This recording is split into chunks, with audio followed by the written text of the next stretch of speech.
right? People are living longer.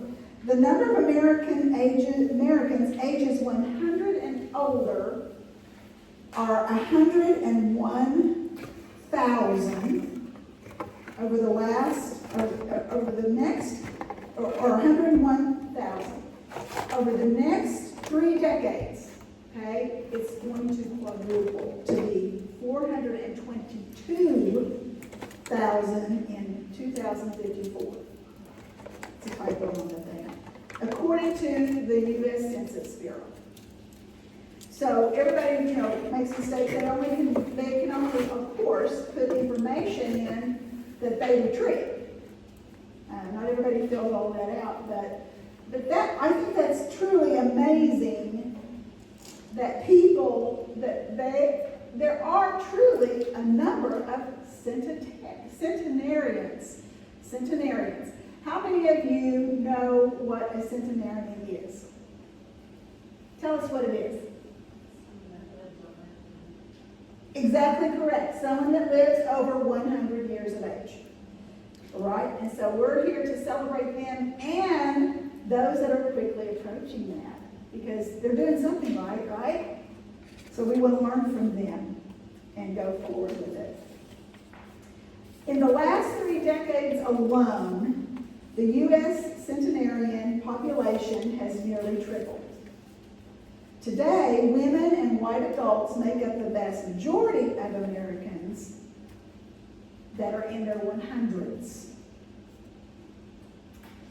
In 2024, 78% of centenarians are women, 22% are men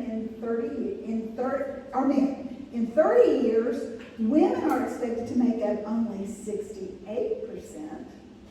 So what does that mean? Well, people are living longer. Poor men, men get the brunt, don't they? Women live longer than men, but that's not always true. So those 100-year older, while 32% of men will be men. Black make up 8%, Asian 7%, or Hispanic 6%. U.S. population overall is expected to trend older while birth rates decline. Isn't that interesting? While we're wanting to live to be 100, we have a generation that's not wanting to have children. So the birth rate is declining. So we need, I for one, want my daughter to marry, and I want to be a grandparent. I told her, I said, honey, you've got to hurry, because I was 30 when I had you, and now I'm going to turn 64 in January. If you want me to help, right? You want me to be able to get down on the ground and play with my grandbabies? Please, get with it. Mother, I'm happy. So what do you say to that as a parent? I'm glad she's happy. And she's content. She's bought her house. She's doing well. And I'm proud of her. So I live vicariously to my friends. Okay, and their grandchildren. I love it. I love it. That's one thing I love about Facebook, right? And Naomi is so funny because as she was calling people, or people would call in, she would say, they're saying to her, I would like to come to the seminar. What are the topics? What's the topic for this first one? And she says, living to be 100. And there was like silence. Well, I don't want to come to that topic because I don't think I'm going to make it to 100. And guess what? What are these stats telling you? Yeah, you may well live to be 100. So we are living longer. So we still don't have to shelter in place, right? Okay. I love audience participation. So that's the teacher in me. The drill is over. Please resume normal operations. I think we were supposed to close the doors. We were supposed to close the doors. I thought we were supposed to stop rock and roll. I would stop. How many of you know somebody 100 years of age or older? Awesome. Okay, how many many of those are in your family? Awesome. Okay, we have one in the family. So, you know what? For that type, how many in this room are, let's say, 95 and older? How many in this room are 95 and older? 95 and older. How old are you, Barb? I don't know. To qualify. So she's over 95, so women, she believes in the women don't tell your age, right? Tell this whole room how old I am. I know, Barb. Okay, so, but isn't that something, because they're doing something right, right? They're doing something right, they've done something right, and we just accolades to that. So, guess what? The possibility is there for you to live to be 100. How many of you, be honest, don't want to live to be 100? Raise your hand. What was the question? How many of you don't want to live to be 100? Okay. Okay, be honest. That's fine. That's fine. So, what are your, can you just share with us why? I think being in healthcare, you know, if I was able to predict that I would be in great health, no breathing issues, things like that, you know, I'd probably consider it.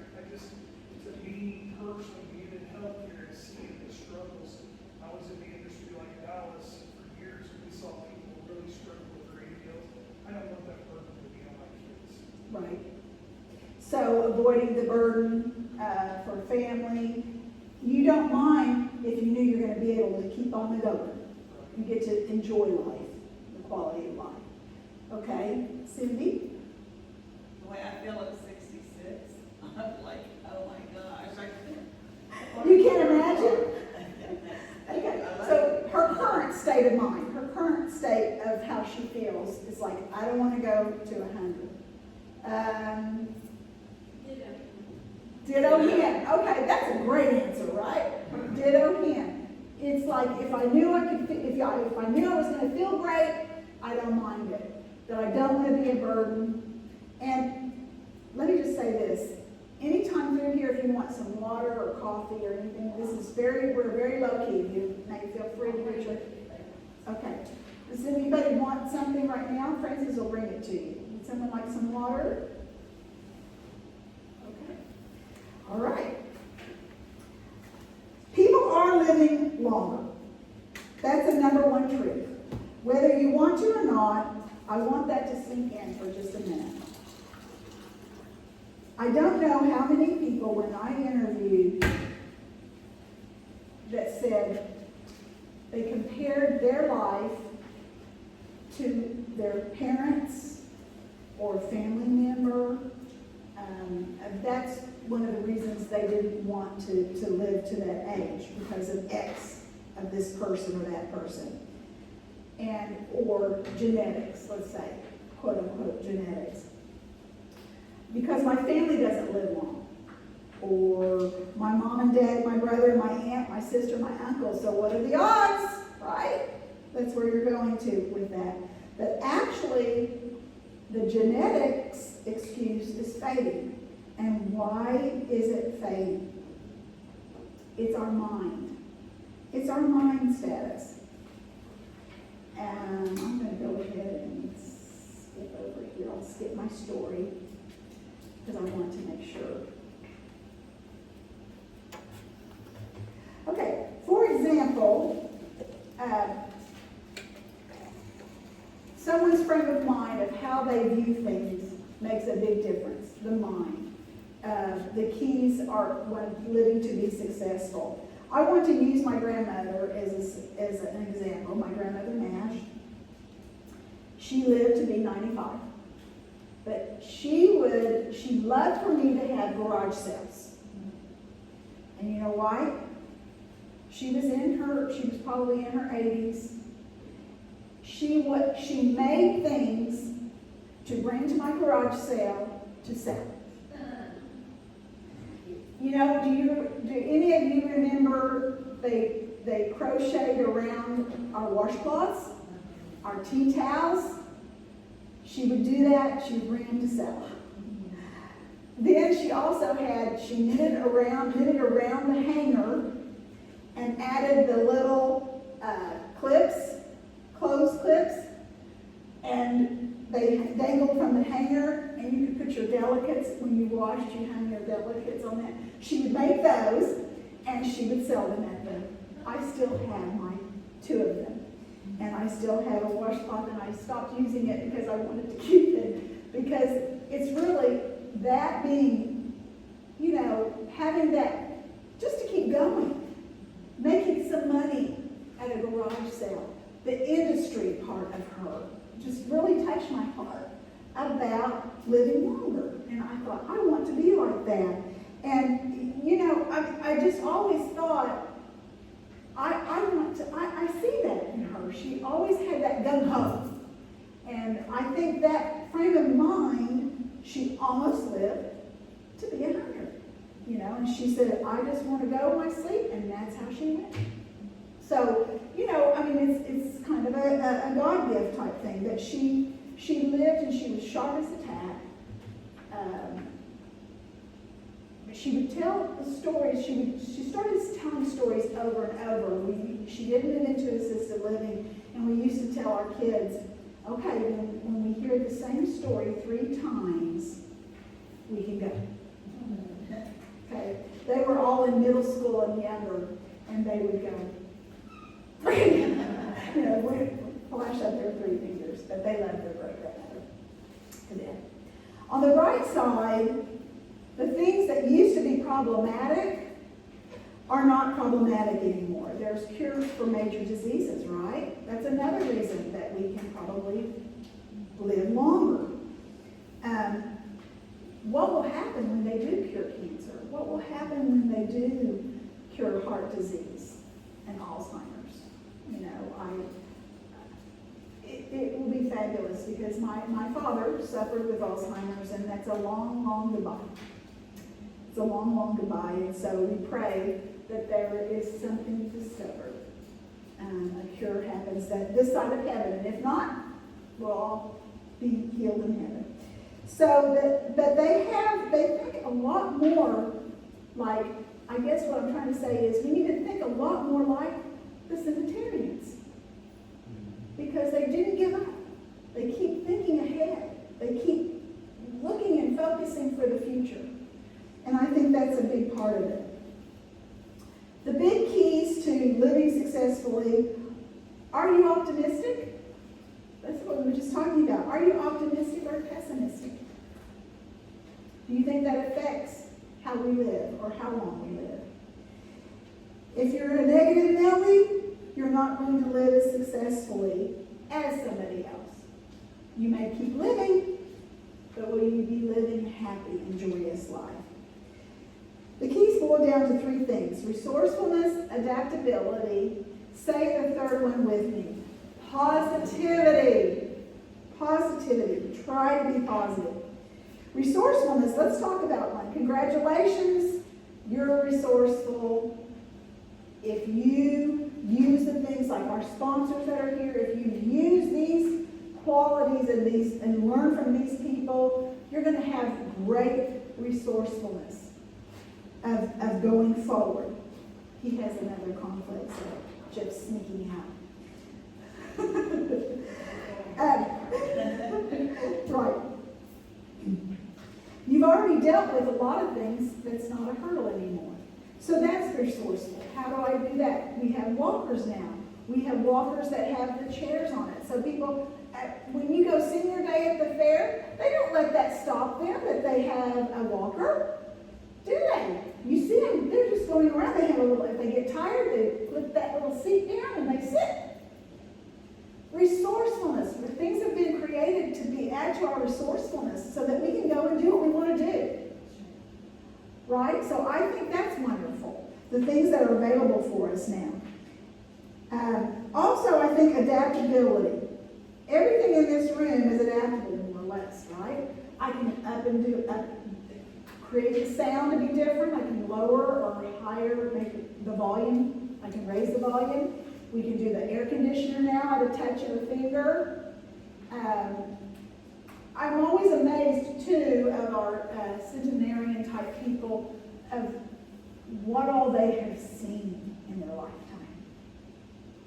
You know, microwaves, refrigerators that have your drinking and water on the outside of it now. You know, I mean, just amazing things. Television.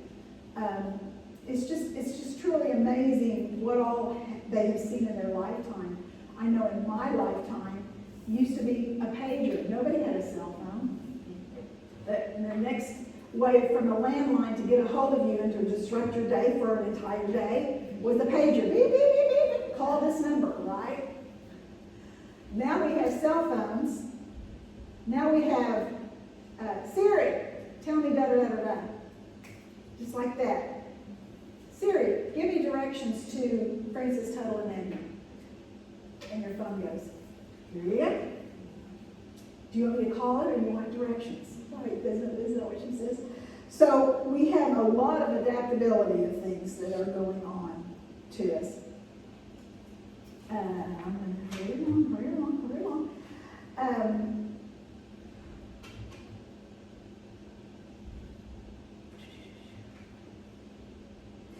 Does anybody know, and we're going to talk about positivity for just a little bit.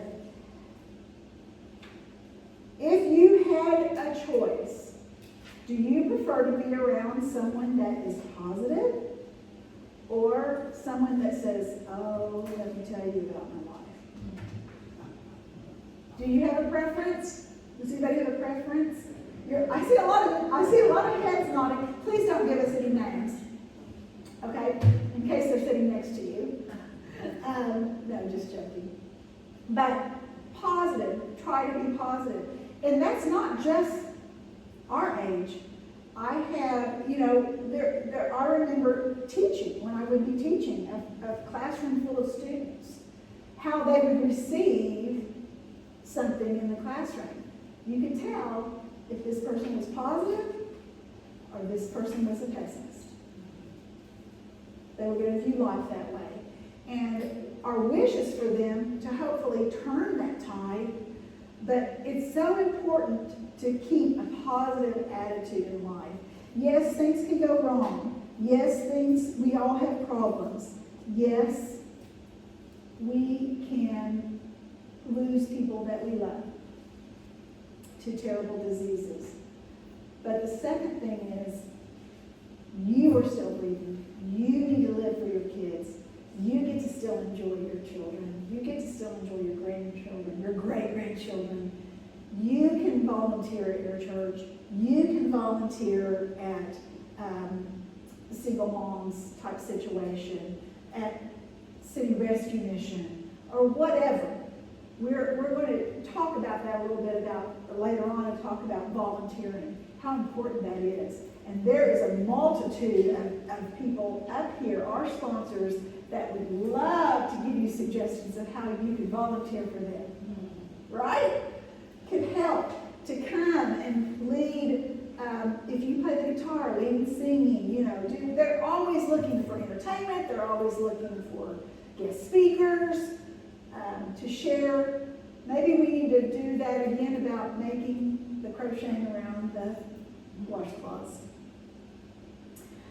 Okay. The next thing is humans are complex beings. Humans are complex beings. I think every man says, oh, that's a woman thing, being complex. But it really isn't.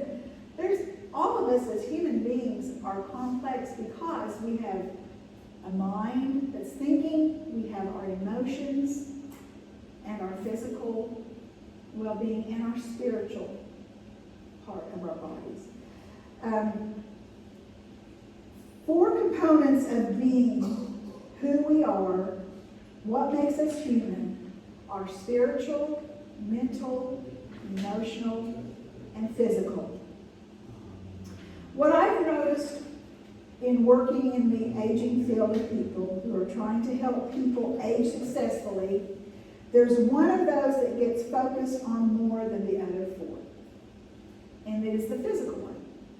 We tend to focus on physical appearance. Oh, they need a walker, oh, they need a wheelchair, oh, they're, they're not grasping things well. We look at the physical. But so often, our physical our physical are only the symptom of where it started. Does that make sense? Are you with me on that? So our spiritual, our mental, and our emotions sometimes, most of the time, affect our physical. Stress affects our stomachs. It affects our sleep.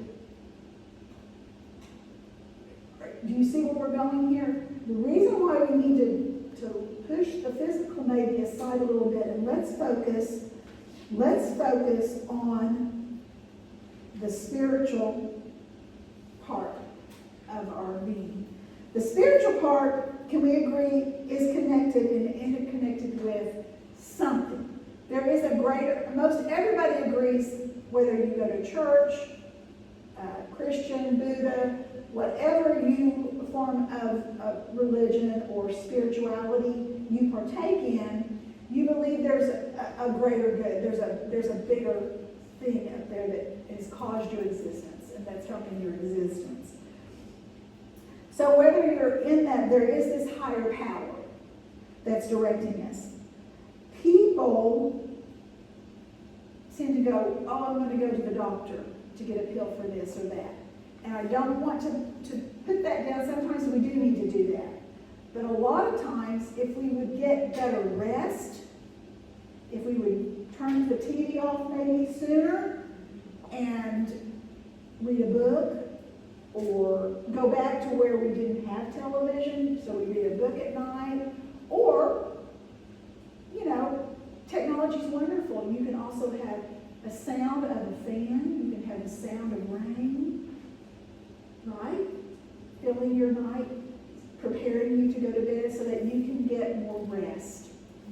That will affect your physical well-being. So we need to focus on that.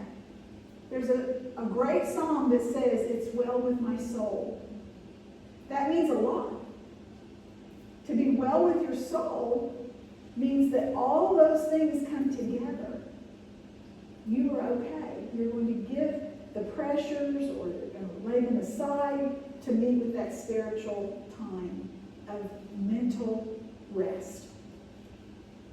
So, as well as your soul, it shapes us. It shapes who we are. There are some people that are scared to die. They're scared to die. It's a real feeling to them. But it is a feeling. It doesn't have anything really to do with their physical, does it? Dying is a physical thing. But being scared of it is more mental and spiritual type thing. So what I've learned is that our emotions are affected by beliefs, what we believe, what we're told, what we believe. Where do we get our spiritual side? If we don't have a church or some kind of spiritual something feeding us, we go to Fox and Friends. Are they telling us how we should feel? MSNBC, CNN. And are those things giving us peace? Or do you get riled up? I shouldn't use my husband as this example, but you've heard the expression talking to the TV? That happens in my house sometimes if we're watching some of this stuff. So I'm like, just turn it off. Just turn it off. Well, you need to be in the know. You need to know these things. But are we really knowing what we need to know all the time, 24/7? That's the key. That's the key. Anything to a limit, right? But it affects how you think, causes you to know how you feel. So we really need to look at those beliefs, our thoughts, our feelings. They all come full circle with this group. It's an example. If your belief is that you're going to die at 60, because your dad did, and you think that you're going to feel, if you think that, you're going to start feeling old at what age? 58, 59, good, there you go. 58 or 59, your mind's going to start saying, well, you're on this side of the hill, start feeling like that. No! Okay? So if we tell that our minds, oh, well, everybody else dies at 60, I guess I'm better get ready. So we start preparing for those 2 years when we could be living and enjoying life. I don't know, but whatever words are in there, that's what we tend to do. Are you going to exercise? Yes or no? All right, I got a fist up, Terry. Tell us about exercise. Why do you believe in exercise? Well, it keeps my head clear and shapes the whole day and keeps me going. We have an exercise class at Bellagio Bradford Village that meets at 8:30 every morning, not Wednesday, but Monday, Tuesday, Thursday, Friday. Glow goes to it. Look at her. That's right. That's why we have Glow here. There you go. That is awesome, Terry. That is so true. Did you hear that? He gets going every morning. He gets going, he gets up, he gets there, and he goes and does something. That is so important. Thank you for sharing that. I appreciate that. What kind of action do you take when you're inspired? What kind of action? If you're inspired, what kind of actions take place? Kathy? Expansive, it's elevating. It's elevating, and you end up doing something, right? If you are inspired to go to the gym because of what Terry shared with us, you get inspired to take action. That is awesome. There's nothing more powerful, I feel, also as a testimonial. They've been there, done that. Proof's in the pudding, so to speak, right?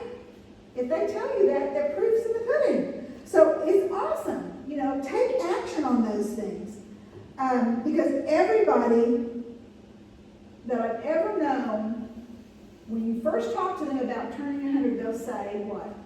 Well, that person's in the old folks home. If I live to be 100, I'm going to be headed to the old folks home. We don't even call it that anymore, right? We call it long-term community. Or, then it went from old folks home to nursing home to different.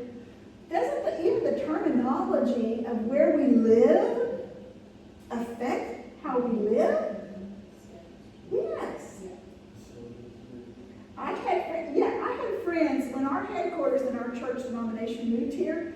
They literally thought we still lived. Initially, they thought we lived in teepees because Oklahoma, Indians, teepees, right?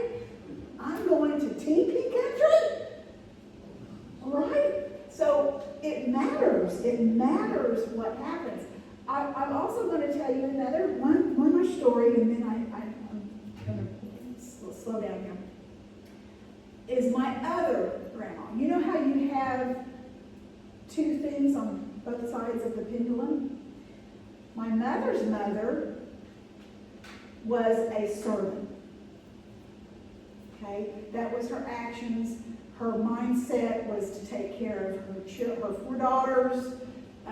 They came home, dinner was on the table, the clothes were washed, put in for school iron back then, everything was ironed.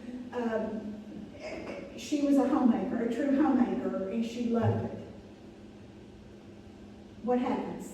They grew up, they moved out, and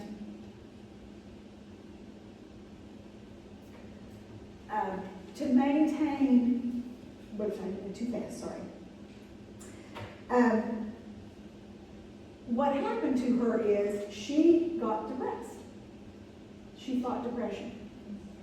And she went out to John A. Brown's to get a part-time job. Remember Johnny Brown's? Does anybody remember Johnny Brown's? Johnny Brown's at Penn Square, when it was open. There was no built-in, it was all open. And she came home, told my grandpa, and my grandpa said, "Oh, no, you are not." His mindset was, I'm not going to be providing for her if she goes out and gets a job. What are people going to think? Bertha, you're going to have to go, you're not going to work. Even though she needed that. And it's nothing against my grandpa, I love him, he was wonderful. But he was her provider. He was taking care of her. He didn't want her to have to work outside the home. Didn't know about how the mindset, the emotions would affect her, the results of her actions, and what would happen to her physically. Because then she went into clinical depression. So, we had to deal with that. So, I'm just saying it's so important to, I think I messed up yes, priorities change, here we go. So, it's all or nothing to keep our bodies in shape. The physical is affected by all those other things, but you do need to take care of your physical body. And keep going, keep getting out there. Our priorities change, right? As we get older. Just like my grandma, well, if you talk to a child, if you ask a child, what do you want to do today? What's a child going to say? Play. Exactly. Play. Make believe. Pretend. Okay? All of that. They're going to do all that. Do they worry about washing clothes or what's going to be for dinner? Setting out what's for dinner? Do they worry about any of that? No. They don't worry about clean clothes being there tomorrow. They would be fine if they wore the same clothes for 2 years, probably, as long as they were having fun. If they were having fun. So that's the child. Our priorities change. Then we become what? High schoolers, parents, college, all those different things. And so we want to become independent. Our priorities change where we become more independent. We want to make money. We want a job. We want to, we do have to worry about how the laundry's going to be taken care of, what's going to, who's going to do dinner. But over the last, into our 40s, into our 50s, that is kind of our life. Revolves around that, right? Then we have the next thing, which is in priority, is our daylight years, our senior years, right? When we have that, we need to find a purpose. Keeping a purpose. Children have a purpose, young adult, mid-30s, 40s, they have a purpose. They've got to go to work, and they've got to do these things to have their home, to have all the different things. So, as we move into, and we move into retirement years, we're like, our priorities change. So, but we need to keep finding a purpose. We need to find a purpose. We need to keep maintaining our autonomy, keep going. We need to volunteer to do with your time. A lot of times, mainly, people say, if I retire, what am I going to do? Well, you focus on something else.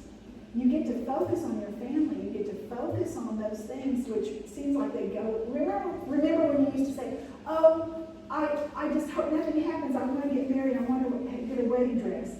Oh, I want to have a baby.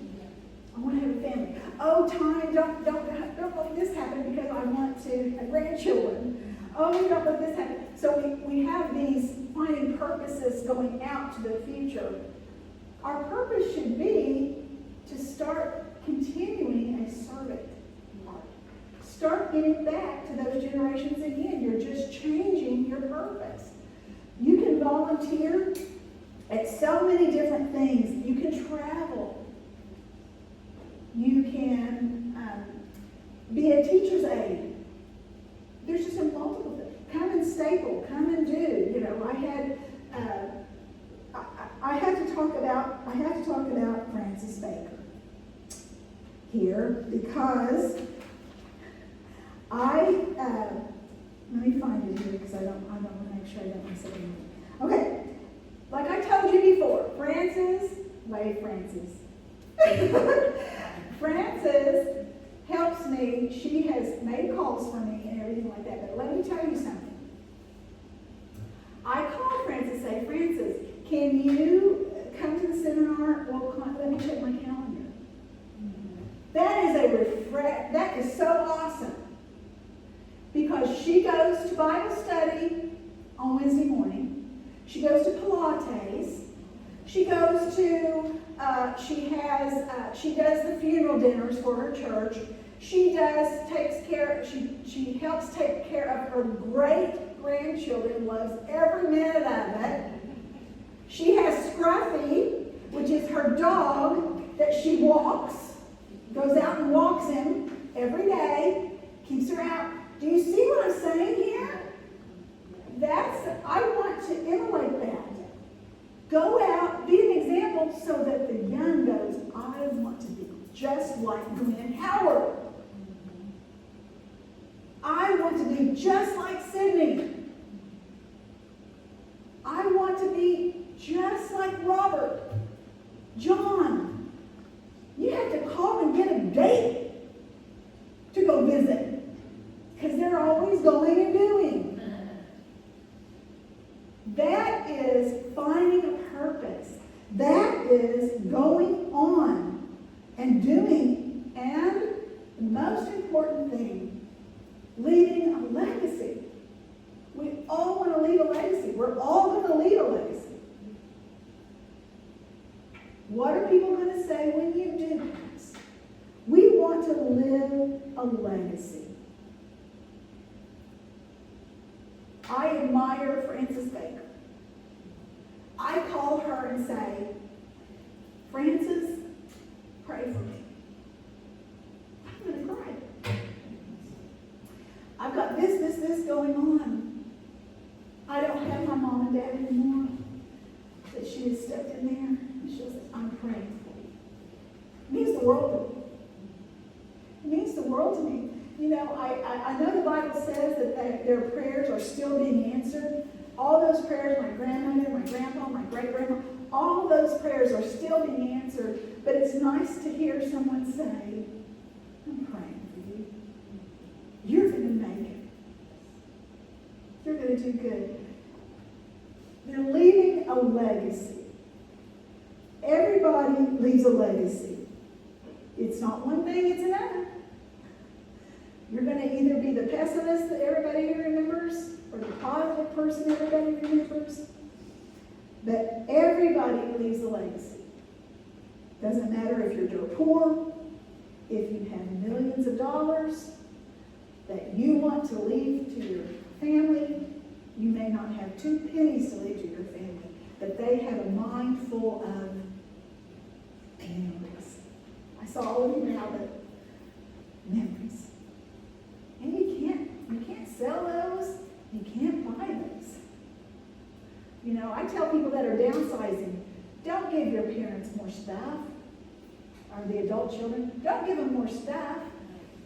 Give them a gift of time. Yeah. Give them a gift of saying, come over for dinner, Mom. We're having dinner tonight. Come over for dinner, and you can take the leftovers home. You know, or for Mother's Day, we're going to go out to eat for dinner, and we're going to come back to your house and do puzzle. Would that mean the world to you? Absolutely. Our dads don't need another tie. They don't even wear prioritizing more than I think, unless you're in a wedding, right? So, you know, you're studying at the time, but, or a funeral, right? A wedding or a funeral. So, really and truly, let's concentrate on leaving a legacy. What goes on and on after us. Isn't it great if you can see that legacy? Betty, is there nothing more wonderful than for your little grandchild to say, I want to be like you? Can I come over and be with you? Can I spend the night tonight with you? What does that do to you? That means they want to be with you. It's exciting. I mean, I can only imagine. I can only imagine. So, how will you choose to experience a long life? How will you choose to experience a long life? I'm going to start by reading. Now we're going to move to our guests, because I think they can help us with this. The first one is Barb, and Barb moved into Spanish Cove June of 2018, and she, I'm going to say this, Barb, she was born June 15th, 1929. And she was born in Wilmington, Delaware. She spent the first 18 years of her life on farms around Greenwood, Delaware, until nursing school back in Wilmington for 3 years. After she graduated, she enlisted in the Army Nurse Corps as a second lieutenant and spent the next 6 years following assignments, which included basic training at Fort Sam Houston, Texas, Walter Reed Army Hospital, Washington, D.C., Osaka Army Hospital, Osaka, Japan, 11th Evacuation Hospital, Wonju, Korea, Fitzsimmons Army Hospital, Denver, Colorado, the last 2 years at Fort Benning, Columbus, Georgia, as a certified registered nurse anesthesiast. I'm sorry, did I just totally destroy that? Tell us what that is. Put them to sleep and wake them up. Put him to sleep and wake him up. Put her to sleep and wake them up. There you go. Keep the mic, we're going to talk here in a minute. She put him to sleep, and is that scary? That's an important person, isn't it? It's also where she met her husband, John. When they were discharged, they moved to South Dakota, where John was a social worker with Indian Health Service. They moved to Oklahoma City in 1971. John retired in 1985, and Bob retired from OU HSC Anesthesia Department in 1990. They traveled in their motorhome to all 50 states except Alaska, and Barb made that trip later. A year before John died in 1995, they were able to take their dream trip to Europe for 6 weeks, where they visited 11 countries. John and Barb have 3 daughters, Lynn, Beth, and Amy, 5 grandkids, 2 great-grandkids, and 2 more greats on the way. Lynn and Amy live out of state, and Beth lives close in OKC. Barb enjoys visiting her sister in Delaware, gardening, lawn care, sewing, repairing items for her family members, reading, and watching TV. It sounds like Barb is a good person to have around, and this was her entry into Spanish Cove. So they were welcoming her with open arms. And so, and then I'm going to introduce the others two, and then we're going to have some questions. Then we have sisters, Gloria Glow, right here. She is 94, soon to be 95. And Winnie Hall, on this end, Winnie Hall, and she is 97, soon to be 98. And they are residents at Villaggio, Bradford. Can we give them a hand?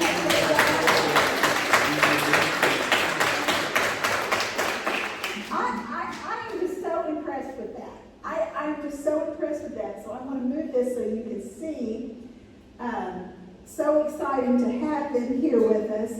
And tell me, ladies, I read yours, Barb. Can you tell us, with all that responsibility that you had as the Air Army nurse, did you ever dream that you would be here at 95 years old? Yes, because I had a grandmother and my mother lived to be way up in their nines, so I followed them. Awesome. Okay, so you thought, okay, I've got the genetics, so you always had that positive mind. Hey, I'm gonna keep it going.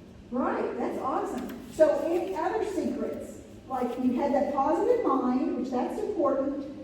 Were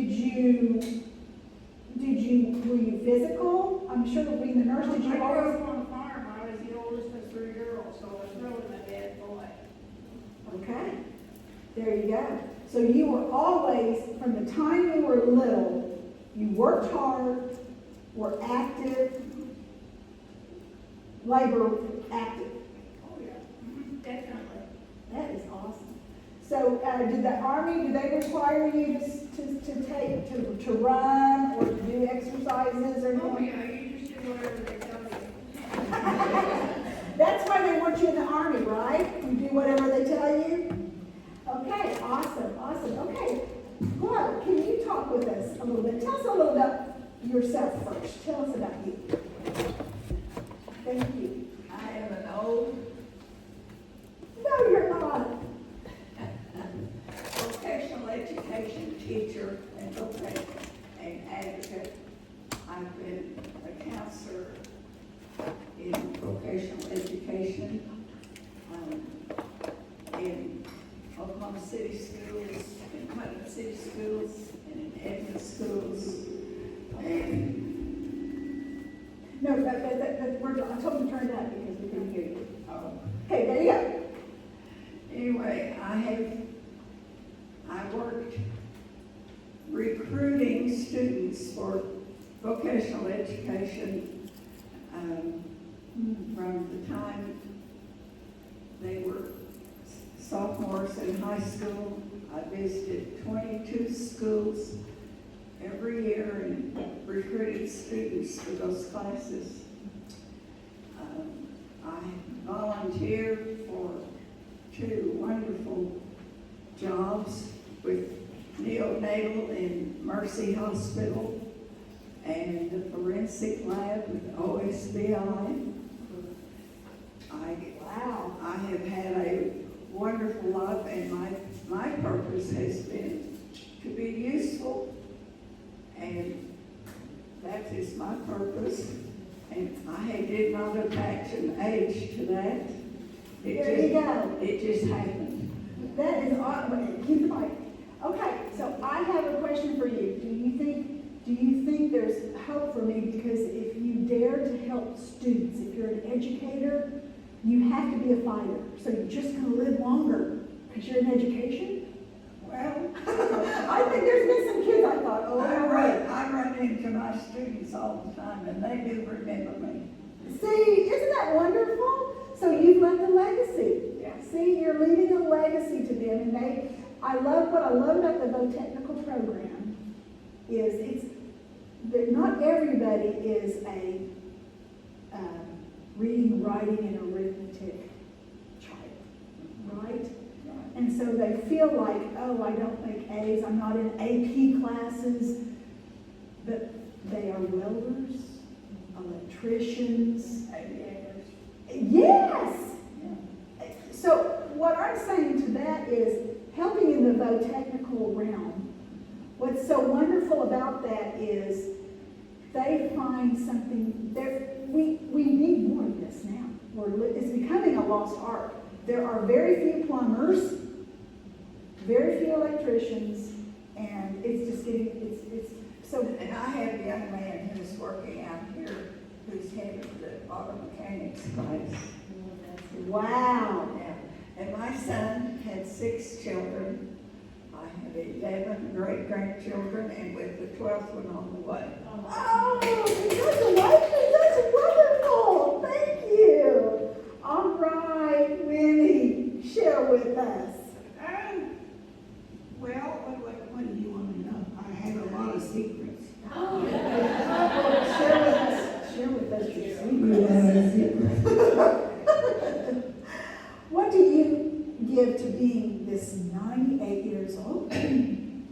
Well, I've always been healthy. I don't smoke and I don't drink alcohol, and I've just been healthy. I've had 2 major surgeries, but got over it quickly.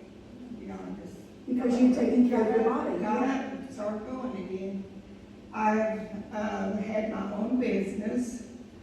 I designed clothes and had people that would make these for me, and I did quite well with that. Quite well. That is wonderful. And So you're an also, entrepreneur, yes, right? yes. Wow. I was president of the National Christian Women's Club.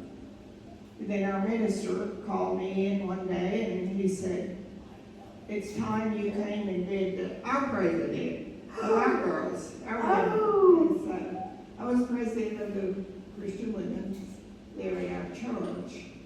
And so I've been quite busy.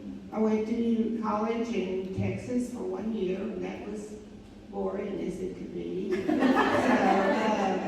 I immediately got married and had 2 babies, and then I just started doing my own thing, and one thing called another, and so I have had my own business, and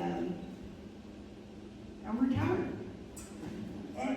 But you didn't stop living when you Oh, retired. no. So what was your mindset when you retired? Did you just say, okay, I'm gonna volunteer, I'm going to not stop serving in my church, right? Well, yeah, I just thought I'd just moved from one place to another, but I'm still alive. And I'm still living, and I still have friends, and I still go.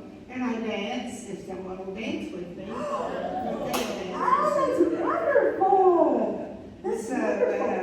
And Bellagio, Bradford Village, they Yes. supply that for you, yes, right? they do, yeah, they're good. They do. Our decorator loves to tease me, so he does every morning. So anyway, I have 5 grandchildren, and, let's see, 3 great-grands, 2 grands. Wow. So, they're all wonderful kids. They live in Texas, but they come to see me when they can, and they say, maybe we don't have a place like Bradford down here. So you Oh, guys, you stay up there where it's fun and you can be independent and everything. isn't that great?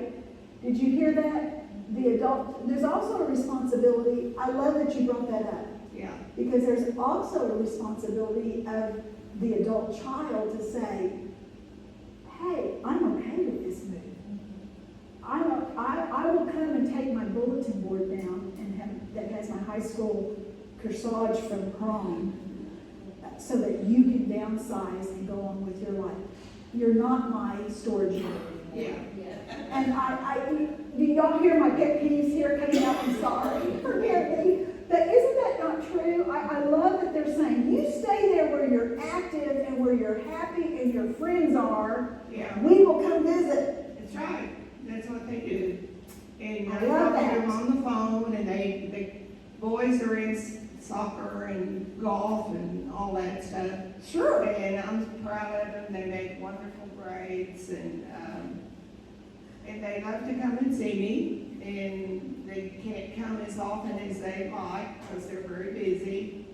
But I am very happy at Bradford. Good. Good. Well, how much did you pay her to do that? No, I'm kidding. Thank you so much. So, do we have, yes. I want to add something here. My first day at Bellagio, I started there in January, and the director, Eric, came to me and he said, you must meet Winnie and Glo. Those 2 ladies were the first people that he introduced me, or he just told me about. He said, you won't believe how positive and active these 2 ladies are, and you won't believe how old they are. And I said, how old are they? He said, they're in their 90s, so your reputation preceded you before I ever met you, and that was my first day. And I think that's wonderful. I great compliment, right? I think one thing I want to add is that you must get up and get out and exercise. I don't care what your purpose is, if your body isn't kept up, you can't do it.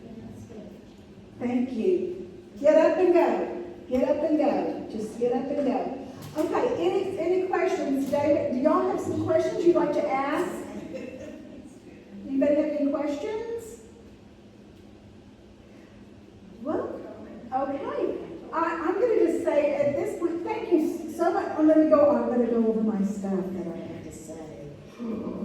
Okay. Hang on.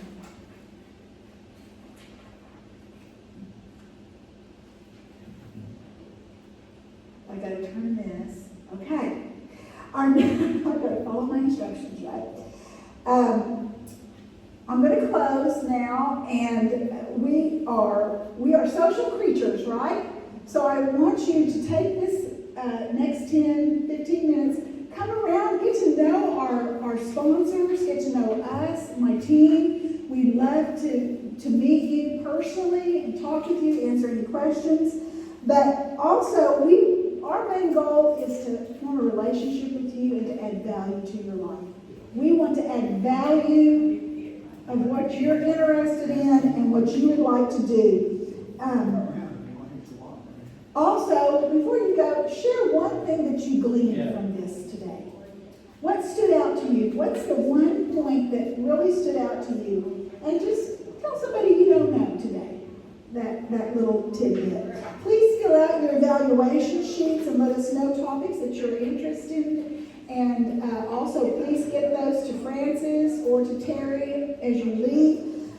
We really value your impressions, your thoughts. And I know one thing that was brought to my attention, this is our venue. This is the only place we could get this time.